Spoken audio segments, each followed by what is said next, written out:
In our previous video, we talked about habitats and the food chains and food webs that we can create within a habitat.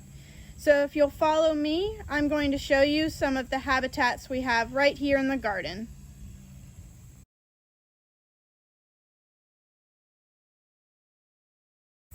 Here we are at our pond habitat. The plants and animals that live here are going to be water loving. As you can see, many of our plants here have most of their roots or stem in water.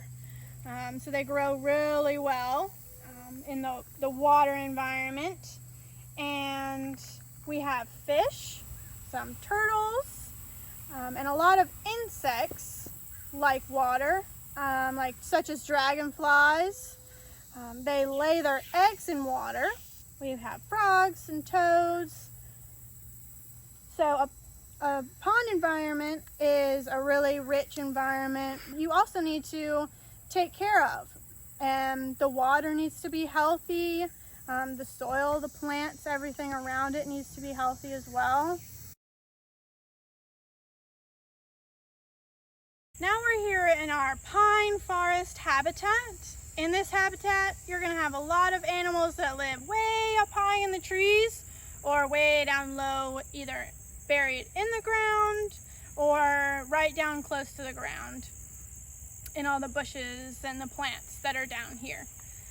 And the trees are going to provide some really great habitats for squirrels, birds, and other organisms or insects. And an important thing for animals in this environment is to be able to camouflage with their surroundings. Camouflage is another word for blend in, not have many bright, showy colors that would attract the predators. One of the habitats that we've created here in the garden is the bog. And this resembles a wetland habitat where the soil is very wet, very moist. So the plants that live in this area have had to adapt to that kind of soil. So with the soil being wet, they haven't completely gotten all the nutrients that they need from the soil. And they can't get everything else from the sun, so they adapted to be able to eat and digest insects to help them get the nutrients they need. So we call these plants carnivorous plants. And the way that they attract different insects is sometimes with a smell, a certain smell that they produce that attracts insects.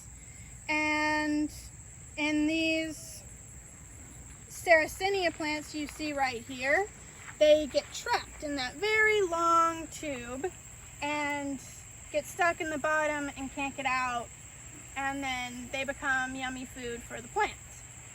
Some other carnivorous plants here just have like an outer sticky coating so the insects get stuck to it. And then we also have Venus flytraps, those cool little insect-eating plants that slowly close their mouth on the insect. So along with some of these plants, animals that are going to live in the bog are going to be like your salamanders, some spiders. I saw a web down there between two of the plants, frogs, toads, other lizards, or other creatures that prefer a more wet environment.